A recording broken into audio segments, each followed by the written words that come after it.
इन्कलाब जिंदाबाद, इन्कलाब जिंदाबाद। सरकारचं करायचं काय? वाडीचा रस्ता, वाडीचा रस्ता, मेंबरचं करायचं काय?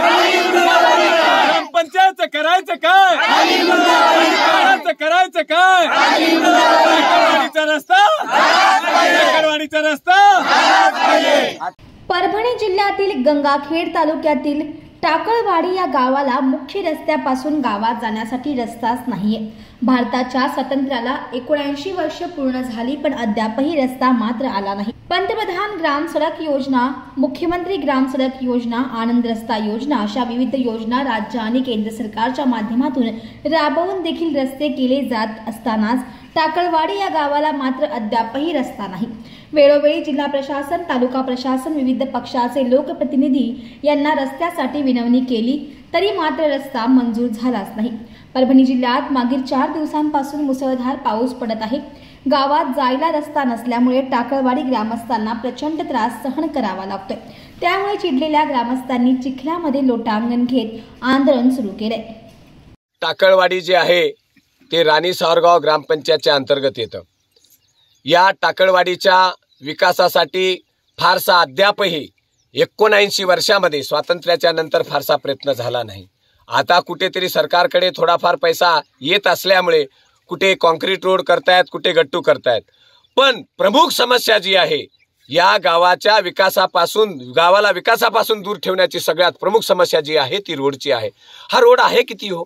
फक्त 1.5 किलोमीटरचा रोड आहे, फक्त 1.5-2 किलोमीटरचा रोड अद्यापही कोणी लक्षात घेतलं नाही। या रस्त्यानं जात असताना चिखलातून जावं लागतं। यांच्या मोटरसायकली तुम्ही बघा तिथे लावून ठेवलेल्या आहेत या गावाच्या समोर। गाव कोणतं आहे? पांगरी गाव। त्या पांगरी गावाच्या तिथं मोटरसायकली लावलेल्या आहेत। या ठिकाणाहून अनेक ज्या महिला, विधवा महिला असतील, तुमच्या वृद्ध महिला असतील, जे बाळंतपण झालेलं असेल, त्या रोगी असतील, या सर्व लोकांना या चिखलातून जायचं कसं? कित्येक वेळेस या ठिकाणाहून जात असताना आजारी माणूस दगावलेला आहे, रोगी माणूस दगावलेला आहे, वृद्ध महिलांना जाता येत नाही। ही अवस्था या रस्त्याची करून ठेवलेली आहे। काही दिवसापूर्वी या ठिकाणी कलेक्टर मॅडम आलेल्या होत्या, अचल गोयल ना, त्या मॅडम आलेल्या होत्या, पण त्यांनी हा रस्ता करायला सांगितला, पण रस्ता केला कसला? बाजूचा चिखल रस्त्यात टाकला आणि चिखलमय रस्ता करून टाकला।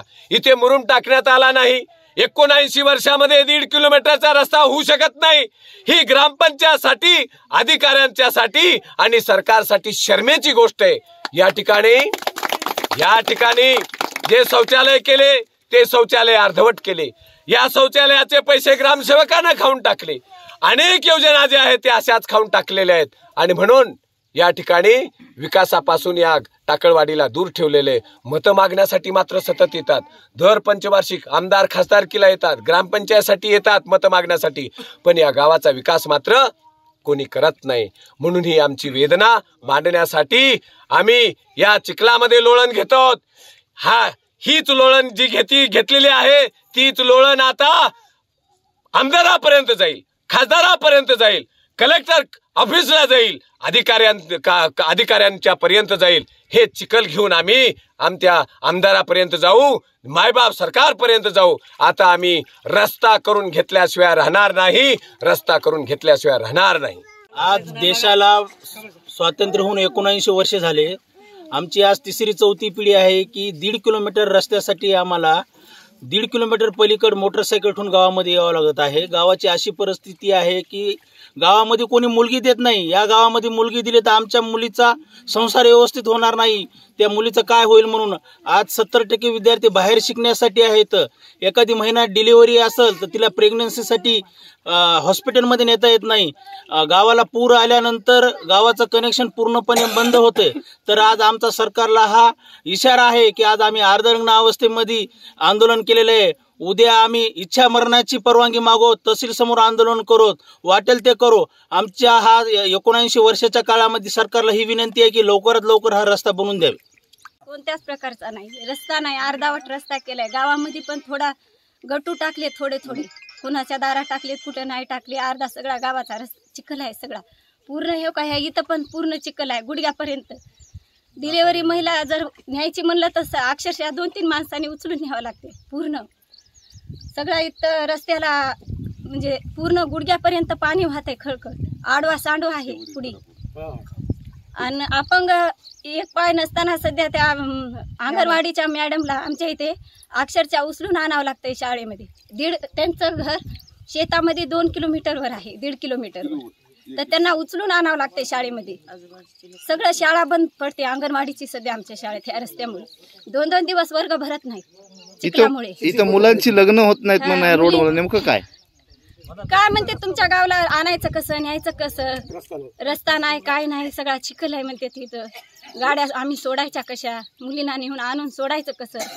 एक वेळेस सण सध्या बंद पडतो आमच्या मुलींचा, की सणाला कसं मुलींना न्यायचं, आणायचं कसं. त्यांना चिखलामध्ये कोणी धाडत नाही त्यांना. एक वेळेस चिखल आहे म्हणते तुमच्या गावामध्ये, कसं नाही आणून सोडायचं. आम्ही दवाखान्यात नेता येत नाही. आमच्या मुलीला अक्षरशः आम्ही उचलून नेलं इथून चिखलामधून. डिलेव्हरीच्या वेळेस 9 महिने तिला पूर्ण झाली होती, उचलून नेलं. इतकी परिस्थिती बेकार आहे आमच्या गावाची पूर्ण. इतका त्रास आहे की त्रास शब्दात सांगता न येण्यासारखा आहे. रस्ताच नाही म्हणजे कसं येणार जाणार. रोड पाहिजे अगोदर.